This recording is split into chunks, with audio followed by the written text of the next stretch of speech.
Bonjour, c'est Victor Laszlo et vous regardez Rive 54.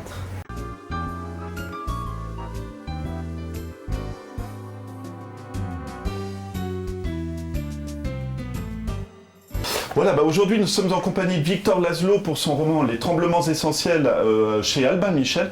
J'ai envie de vous demander un petit peu, ça va être délicat, mais de présenter l'intrigue, parce qu'en fait il y a plusieurs intrigues finalement, c'est différents regards sur une même personne. Oui, c'est une femme disparaît, une femme qui a été connue, qui a eu son heure de gloire, mais dont plus personne ne parle vraiment au moment où on entre dans l'histoire. Et c'est son ami le plus proche, son ami d'enfance, qui apprend cette nouvelle dans un encart de journal. Et cet ami a toujours été attaché à elle d'une façon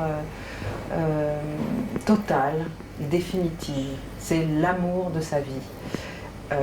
À tel point qu'ils devaient se marier. À tel point qu'ils devaient se marier. Enfin, ils ont une histoire ensemble qui s'étale sur une trentaine d'années, où il a vécu près d'elle, puis elle a disparu, etc. Et donc, le livre s'ouvre sur ce qu'en dit Aurel, cet amour d'enfance, cet ami définitif. Ensuite, deux autres voix s'élèvent, la voix de Diane et celle de Damien. Diane est une aventurière, une femme dont les origines sont assez contestables, on va dire. En tout cas, le parcours est assez contestable, les origines modestes et le parcours contestable. Mais en même temps, elle le sait, elle a transformé sa vie aussi. C'est ça qui est intéressant chez elle. C'est une femme intelligente, voilà. C'est une femme pugnace, qui traverse les épreuves avec énormément de force, parce qu'elle a un but dans la vie, et c'est ne plus jamais avoir à se retourner sur son passé. Et ensuite la voix de Damien, qui est le mari de Diane. Damien est un homme, on va dire un héritier. C'est un héritier un peu blasé, un peu revenu de tout, mais aussi, comme les trois autres personnages, c'est quelqu'un qui sait exactement où il en est et qui il est. Ce sont trois personnages qui ne se leurrent pas sur ce qu'ils sont. Damien est un homme qui aime l'art et les drogues. Voilà, il le dit. Je ne sais même plus trop s'il aime encore sa femme ou si c'est devenu... Il n'a jamais vraiment aimé sa femme, il se demande s'il l'a aimé un jour. Diane se pose la même question. Et alors ce qui est amusant, ce qui a été amusant à faire dans l'écriture, c'est que ces trois personnages ne se connaissent, ne savent pas qu'ils ont une relation avec Almasol, le personnage principal. Mais comment vous avez approché, parce qu'on pourrait raconter d'une façon classique, si vous voyez ce que je veux dire, vraiment comme un roman, et là vous avez décidé de faire parler vos différents personnages sur Almasol. Ça c'est venu vite ou c'est... En réalité, non, parce que j'avais écrit il y a quelques années l'histoire d'Almasol, d'une façon très classique. D'accord. Et elle était un peu différente, mais... Elle était même très différente, mais voilà, c'était un personnage qui existait, dont j'avais déjà extrait une substance. Et je n'étais pas satisfaite de ce texte-là, mais j'aimais beaucoup mon personnage. C'était un personnage auquel je m'étais attachée parce qu'elle elle fait ce qu'elle peut avec ce qu'elle n'a pas eu. Voilà. Et donc, je me suis dit que ce qui serait intéressant, je pense que c'est suite à la lecture d'un fait divers aussi, où on disait qu'une personne avait disparu, et je me suis rendu compte qu'en fait on pouvait disparaître comme ça, sans laisser de traces. Juste, on va rappeler, c'est quand même une chanteuse populaire au départ, et qui disparaît vraiment, voilà, comme ça, du jour au lendemain. Qui disparaît du jour au lendemain. Et c'est possible si vous n'êtes pas recherché par votre famille, par votre mari, ou si vous n'avez pas commis d'actes répréhensibles. Personne ne va vous chercher. Donc, et en même temps, je trouvais ça extrêmement triste qu'une femme puisse disparaître sans que personne ne se soucie de son devenir. Et c'est pour ça que j'aimais ce personnage.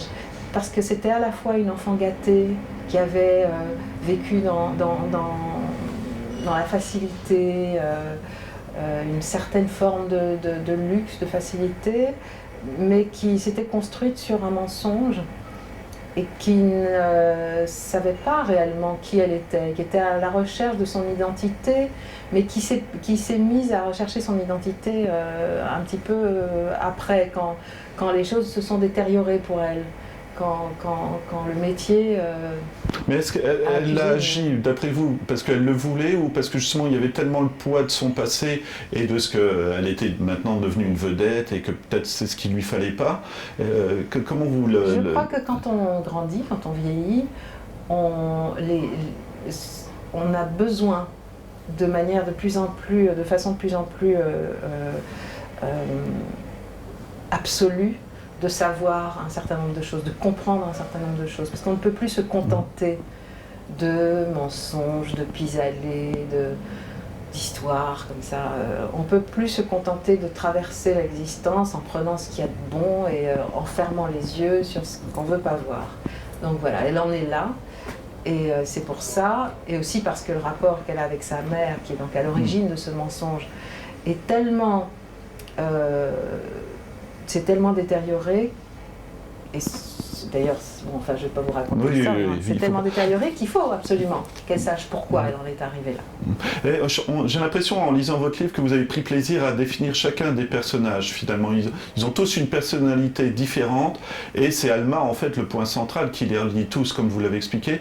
Mais je pense que vous avez eu... je pense que ça a été agréable à écrire, non ? Ah oui, mais moi j'adore, de toute façon. Si ce n'était pas agréable, je ne le ferais pas. Mais ce qui m'intéresse sur Alma, un personnage comme Alma, c'est qu'elle-même ne sait pas qui elle est. En revanche, elle révèle chez les autres leur nature. Exactement.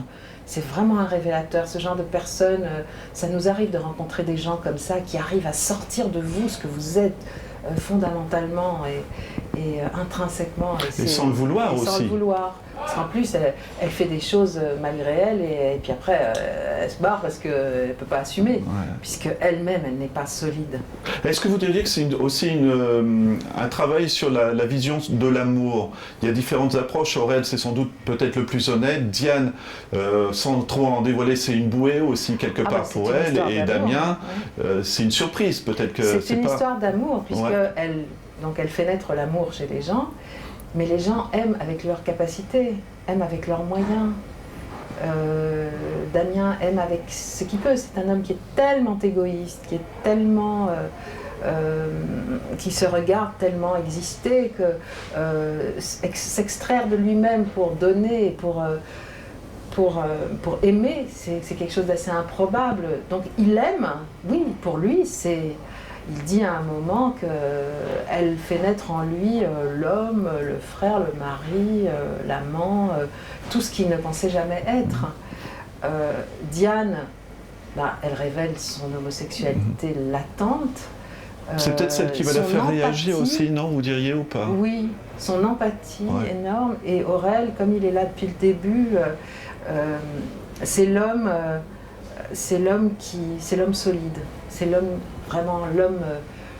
rock, sur lequel tout peut passer et il ne bouge pas. C'est un petit peu le rêve d'homme, je pense, de certaines femmes.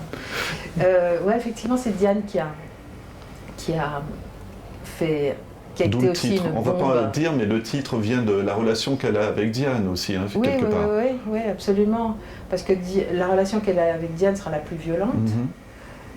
Et à travers cette violence qu'elle ne comprendra pas, alors qu'elle l'a provoquée d'une certaine manière, cette violence va résonner dans tout le reste. Elle va résonner à travers tout ce qui... Elle se rend compte à travers tout ce qui la heurte. Ce sont des images, c'est un tableau, ce sera... Et c'est à travers ces moments de son existence qu'il y a l'explosion finale, le tremblement final. Justement, ça sera une de mes dernières questions, mais sans trop révéler. Le final, je trouve vraiment, je vais le dire, mais chouette, quoi. Enfin, je sais pas comment dire, mais c'est spectaculaire, quelque part. Il y a une île, il y a un endroit qui est refermé et tout ça. Ça vous est venu comment ? Parce que là, c'est très visuel, quelque part. La tempête, il y a les émotions, la tempête, donc on voit un peu tout ça, quoi, non ? Je connais quelqu'un qui a un îlet au large de la Martinique sur lequel j'ai passé pas mal de temps. Mais bon, c'est un îlet qui n'a rien à voir. L'îlet est grand, mais il est assez étroit. Et un jour, on voit la maison est donc construite parallèles aux deux rives. Et quand les deux portes sont ouvertes, ce qui est toujours le cas puisqu'il fait toujours beau, on voit d'un côté et de l'autre la mer.